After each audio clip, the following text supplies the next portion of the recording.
Matarree akkas jedhu eebuu jireenya qajeelotaa matarree jedhu laalla eebuu jireenya qajeelotaa qajeelonni jireenya isaanii keessatti bara isaanii keessatti maal dheebotu maal hawwu maal barbaadu fedhii qajeelotaa warri waaqayyo fadda ba'an warri yaada waaqayyo keessa jiraatan warri karaa waaqayyo irratti deeman jireenya isaanii keessatti bara isaanii keessatti eebuu isaanii inni guddaan beelli isaanii inni guddaan barbaachisaan isaanii inni guddaan maali?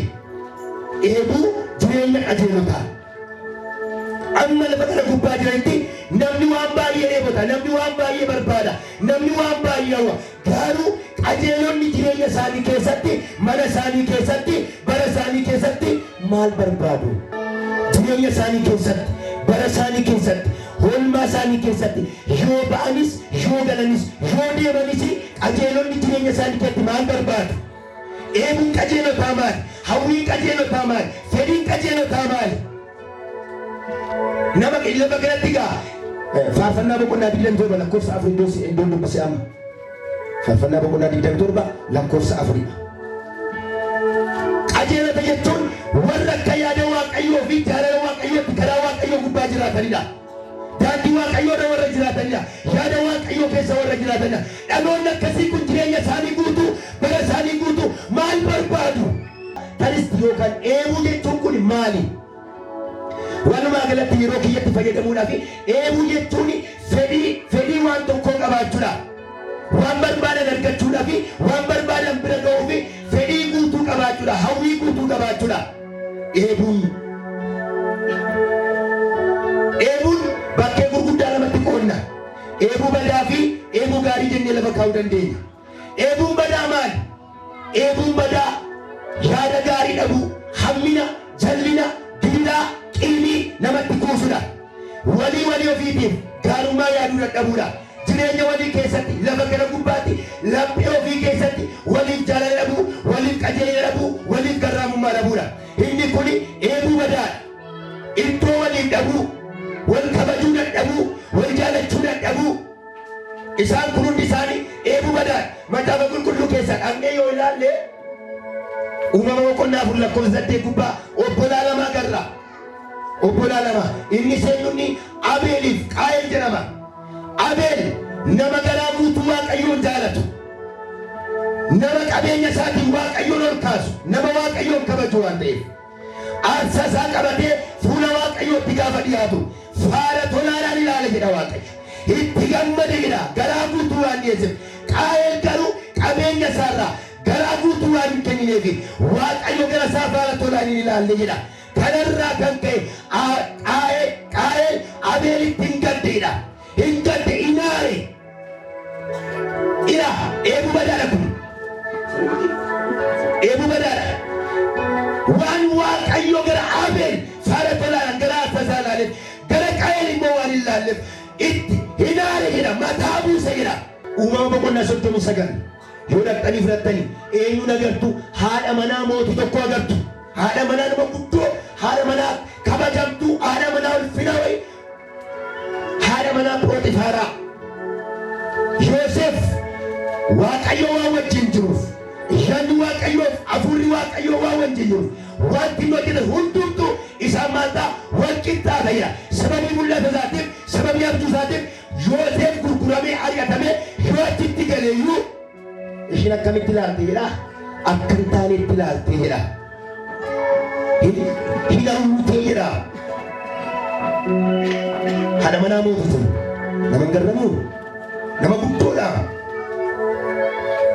Yoosef ayyaana gaddisiisuudhaaf, dibata gaddisiisuudhaaf, mul'ata gaddisiisuudhaaf, waaqarraa gargar baasuuf, waaqarraa fottootuudhaaf maal jettee hin hawwitee jedha.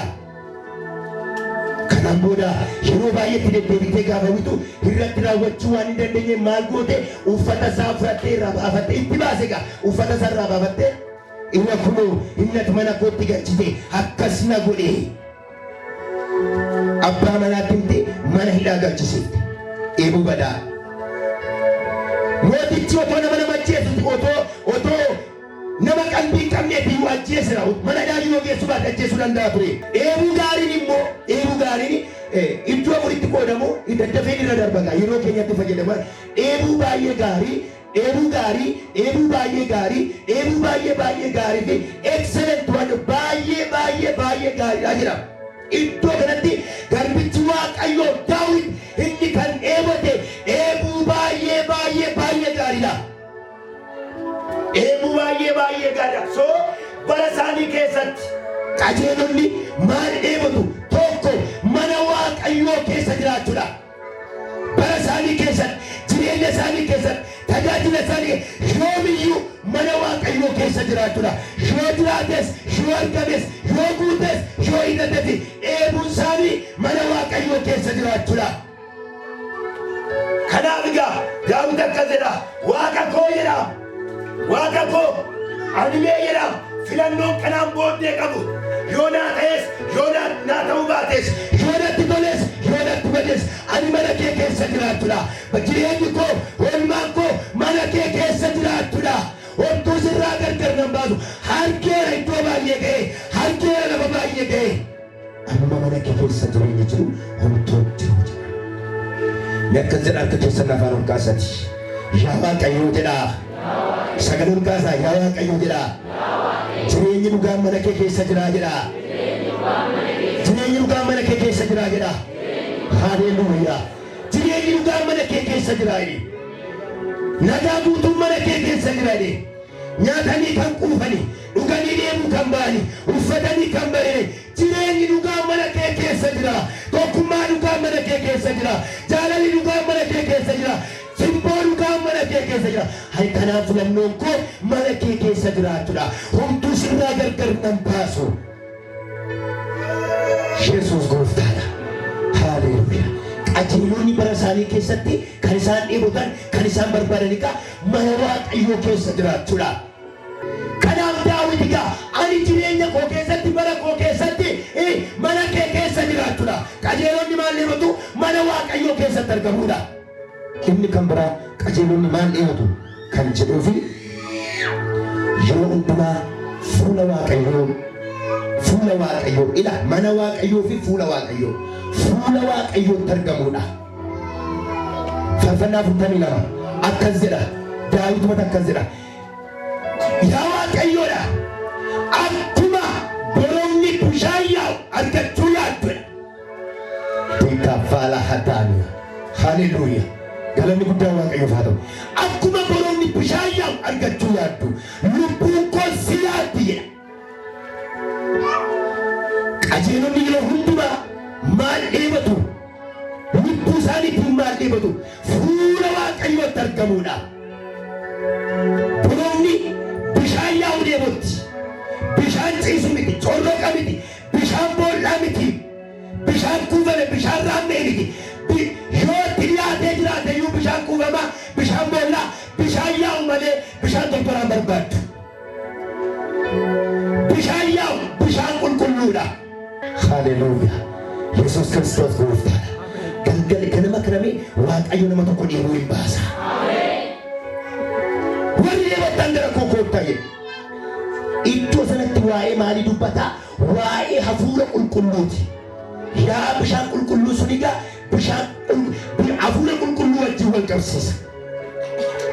Waan tokko nama nagaa galgala kana ganaa galatamasi kaleessa waan garaa garaatiin machoofte jireenyi kee rakkinaan dhiphinaan biyya lafaan machooftee jirta yoo ta'e har'a galgala kana garuu har'a sa'aatii kana garuu humna hafuura qulqulluutiin mana kana keessa machooftee baata. Haleluuyaa. Ila ammas waan tokko dubbadha. Jaalala Kiristoos irraan kan ka'e gaarummaa Kiristoos irraan kan ka'e hariiroon jaalalaa Kiristoosiin dhaloota jidduudhaa gargar ba'e biliyoonii tokko ganama kana hin jabaata. Haleluuyaa. Galanni guddaa Waaqayyoof haa ta'u. Inni sadaffaan dhaloonni eeguun jireenya qajeelotaa inni sadaffaan ulfina Waaqayyoo arguudha. Mana Waaqayyoo fuula Waaqayyoo ulfina Waaqayyoo. Akkas jedhee Museen Waaqayyo saba kana wangeessinaan jetteetta. Ba'uu 33 lakkoofsa 10 irraa kaatanii dubbiftanii argattu. Saba kana wangeessinaan jetteetta.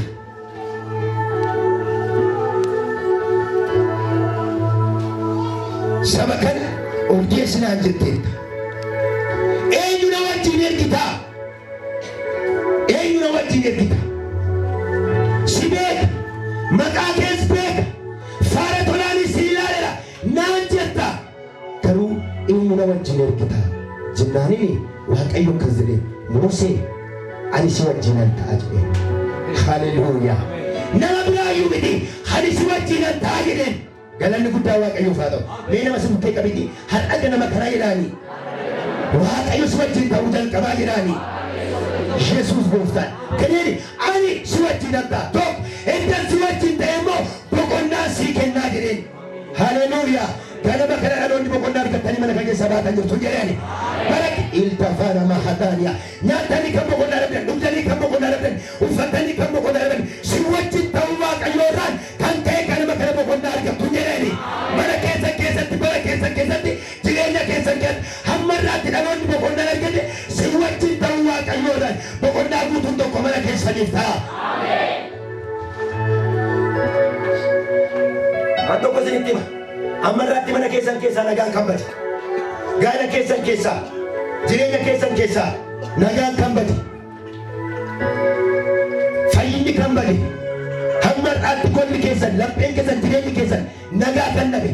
Har'a ganama kana si wajjin ta'uu Waaqayyoorraan, sin gargaaruu Waaqayyoorraan, sin gaggeessuu Waaqayyoorraan kan ta'e golli keessaniif jireenyi keessan boqonnaa argatee ba'a.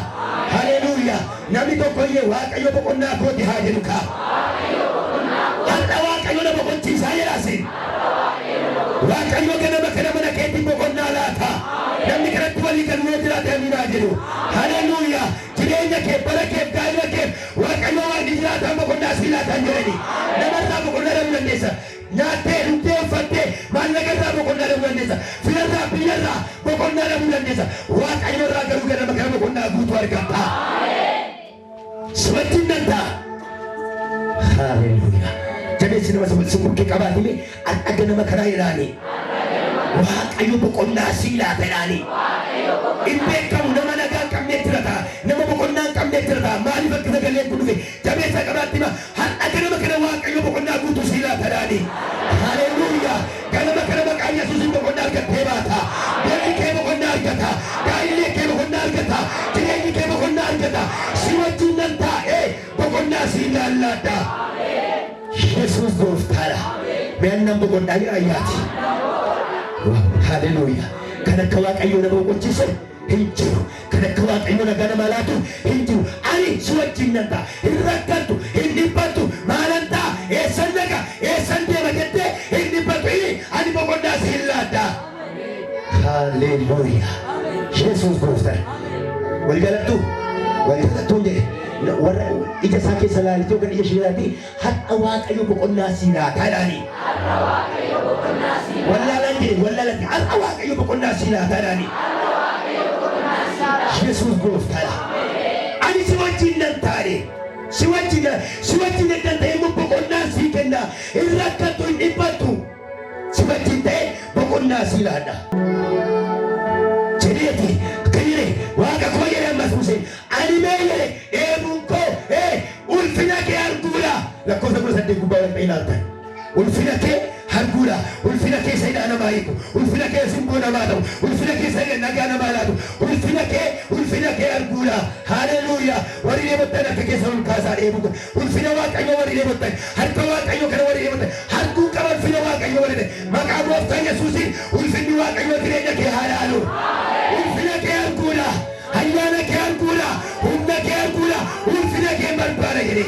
Haleluuyaa. Ganama kana ulfinni Waaqayyo mana keesseena. Inni boqonnaa hiika booda haddaaniya. Inni nagaa sii laatu. Inni laatee hiiku. Inni cufaa kee balu. Inni ati lafa gurteessi